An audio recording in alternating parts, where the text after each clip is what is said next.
Welcome to the podcast that was voted one of the best in the marketing research industry 2 years in a row, 2019, and again in 2020. This is Research Business Daily Report. Our Monday through Thursday program, which you have been able to watch for the last 10 years, that focuses on a single major research topic every day. Something that is perhaps vital to members of the research fraternity. RBDR does rely on viewer support, and you can pitch in yourself, and we'll tell you how you can do that at patreon.com/RBDR at the end of today's report.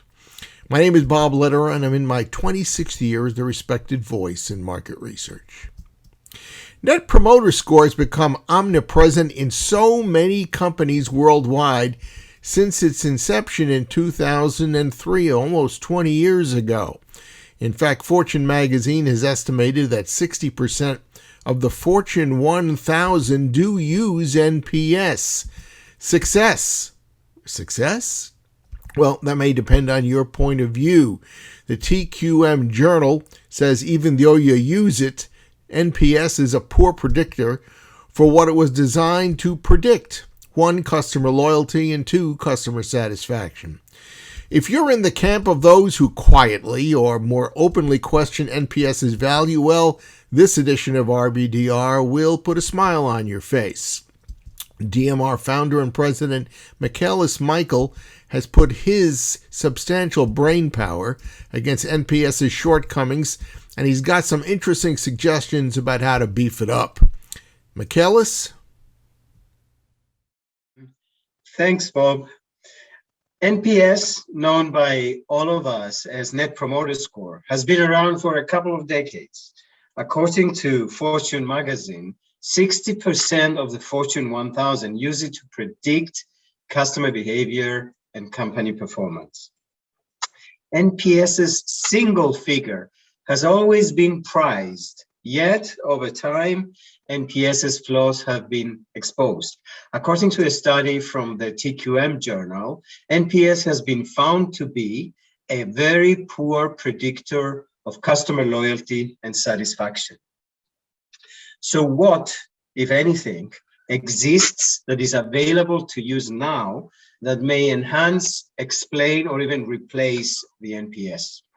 It looks like the confluence of 3 important trends makes it possible to improve on the NPS approach. 1, social media and other big data. 2, AI. And 3, cloud computing.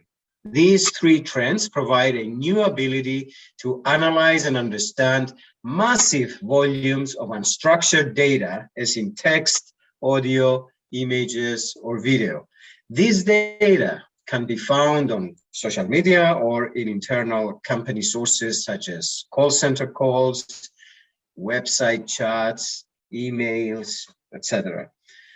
When the annotation of sentiment by AI became accurate enough, we added Net Sentiment Score to our toolkit, which is a mirror metric to NPS. We call it NSS.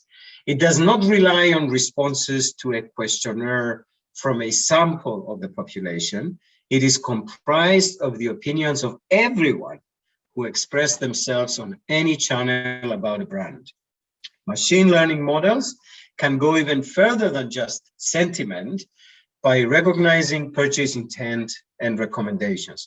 Additionally, actual behavior can be considered, such as likes, comments, and shares of brand posts.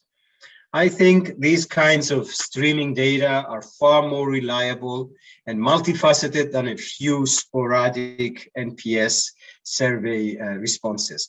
All these metrics that I have mentioned here, including the Net Sentiment Score, can be collated into a single composite metric.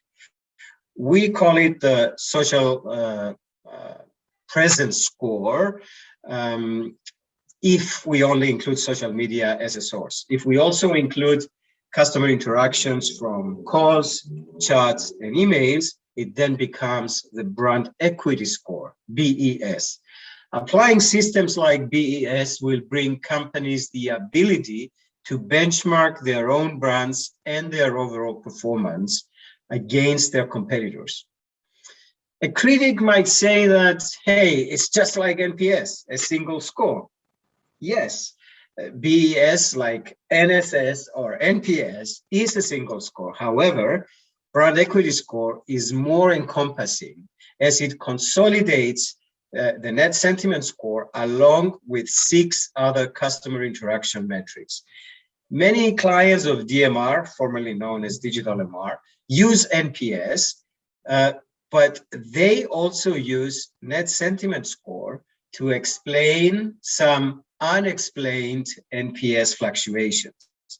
So far, Vodafone, for example, has expressed reservations about NPS because they use it to pay bonuses, making its accuracy of paramount importance. 2 other clients, one in CPG and one a government department of transport, have added NSS and other metrics from open-ended customer interactions to their CX process in order to better understand the NPS.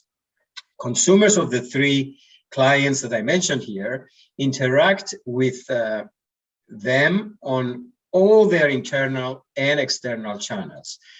We take all the text and audio from these interactions between consumers and our customers, the brands, and using machine learning models, we annotate them for sentiment, reason for the interaction, and customer journey stage. Here is a bottom line marketing reality. Brands compete in a world that is too complex to be measured solely with surveys or a simple metric for that matter. So augmenting NPS makes sense.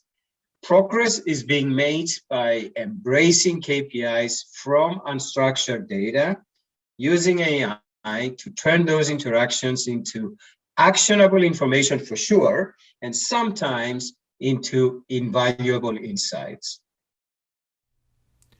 That's a wrap on today's Research Business Daily Report. Hope you enjoyed it. Now, as we mentioned at the start of today's RBDR, we hope that you will support us by becoming what we call an RBDR Patreon supporter. And that means agreeing to provide a monthly contribution using your credit card, committing yourself to $5 or $10 a month if you're an individual, and $25 or more. Some give us as much as $100 a month if you are a business. Our newest Patreon contributor is Chris Hawk, who runs a consultancy, Hawkeye. It's a consultancy out of the suburbs of Denver, and we thank Chris for that. For those of you who are viewing us today, what can we do to earn your support? Well, keep watching RBDR. That's one thing we can recommend. And whether you do it regularly or once in a while, we know you're going to be benefiting from the information and the insights and even the personalities that we bring to your attention, because we've been told that those things can be very valuable. And after you've done that, we hope that you'll visit our platform at patreon.com/RBDR, where you can select whatever level of financial support you want to provide us that is comfortable for you. And whatever that happens to be, we're going to say right now to you, thank you. We hope you have a good research day and that this turns out to be a productive research week. We'll be back with you tomorrow, and until then, please stay safe.